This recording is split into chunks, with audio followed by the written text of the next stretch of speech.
Now, page 4, the pending constitutional collision between the federal response and the blue state, blue city response to corona is coming. Oh yes, a runaway locomotive is barreling down the tracks right now toward a train on the same tracks headed in the opposite direction. This locomotive, without constitutional brakes, is being fueled by out-of-control temporary politicians in states like California and New York and Colorado and Illinois, among others. There's no stopping these engineers who are full throttle attacking the God-given rights of the residents of their states. The train headed in the opposite direction is piloted by President Trump, who is responding to the Wuhan coronavirus in a measured and rational and constitutional manner. And this head-on collision will take place at the end of this month. The blue state train is filled with all sorts of various ways to prevent millions of Americans from exercising their constitutional rights. The right to assemble, the right to practice religion in a group, the right to due process, and a whole host of other protected rights that are ostensibly protected and enumerated in the United States Constitution. Governors and mayors are threatening to arrest people if they happen to attempt to exercise any of these constitutional rights. Governors and mayors are ordering people to place themselves under house arrest or face government's consequences. Governors and mayors who are deciding unilaterally which businesses are to remain open and which are to be shuttered, many of which will not survive this government-mandated closure. This is the 815 Express, whose destination is tyranny, and it is on a collision course with the train we call the Constitution, whose destination is liberty. This Trump locomotive is issuing guidance, not edicts, just strong suggestions. The Trump White House is using common sense, not tyranny, as its guide to help the American people through the Wuhan coronavirus outbreak. These are guidelines like social distancing and avoiding unnecessary travel and not going to nursing homes for the time being. The federal response to the Wuhan coronavirus addresses restaurants.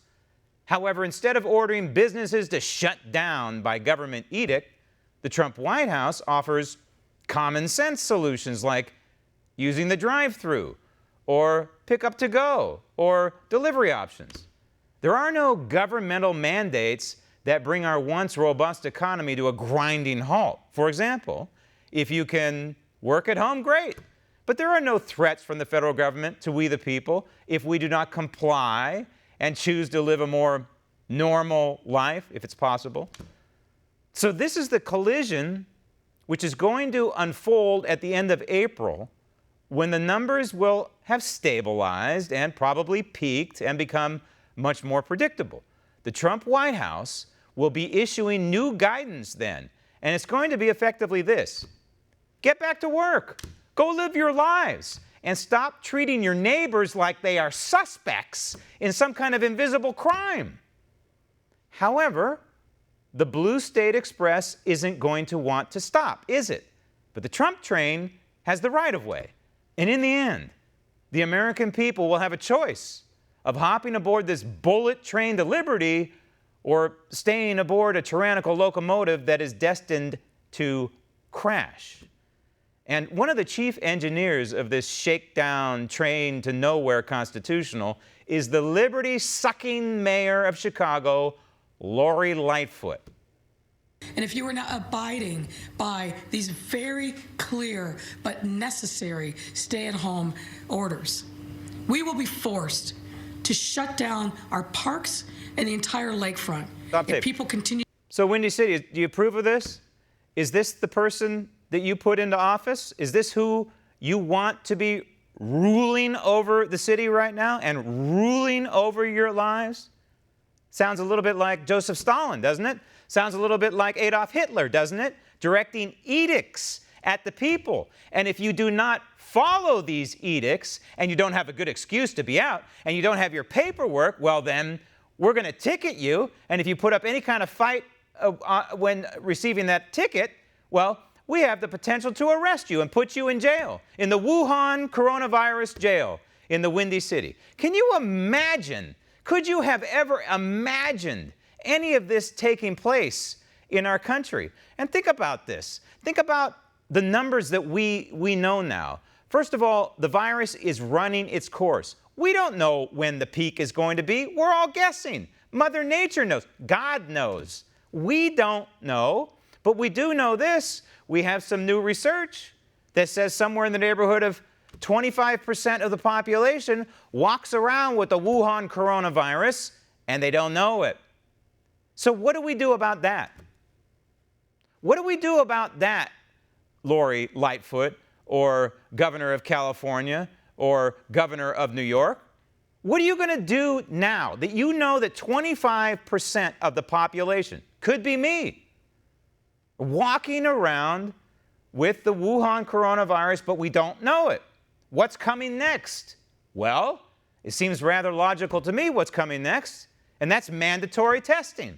And if you don't get tested, guess what? You get fined, you get thrown in jail, or maybe they'll send you home under house arrest.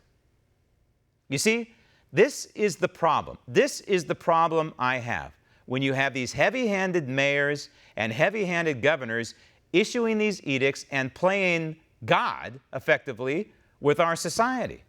This is the problem, because this is a foundation for what is next. This is a springboard for what they're going to try next, for the public good. Why not issue an edict saying everybody has to be tested? Well, we don't have enough tests to test everybody in Los Angeles. Oh, what is it? 6 million people in LA, 10 million people in Los Angeles County. We don't have enough testing to test all 10 million people in LA County. What do? Well, you're going to have to stay home until you're tested.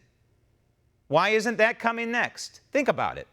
This is the problem I have with what is happening to our society right now and the total shutdown of it.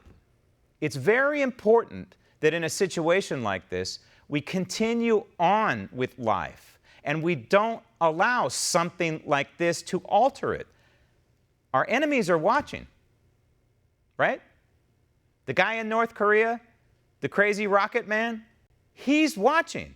Iran, even though they've been hit by this, you know what they're thinking? They're thinking, this is all it took to bring America to its knees. Is that the way we want to be? Or do we want to meet this head on with some sort of common sense combination of continuing with our economy, continuing with our society, but also dealing with a virus in a common sense way? That's the choice that we all, 330 million Americans, have got to make. So how does this end? How does it end? When can we get on with life that we knew? This is what we know about the virus. It lingers inside people for weeks. It is often asymptomatic, that the virus can be spread 4 times the 6-foot social distance protocol, and most importantly, that the Wuhan coronavirus is going to be seasonal. In other words, it is here to stay. Want to see more videos like this?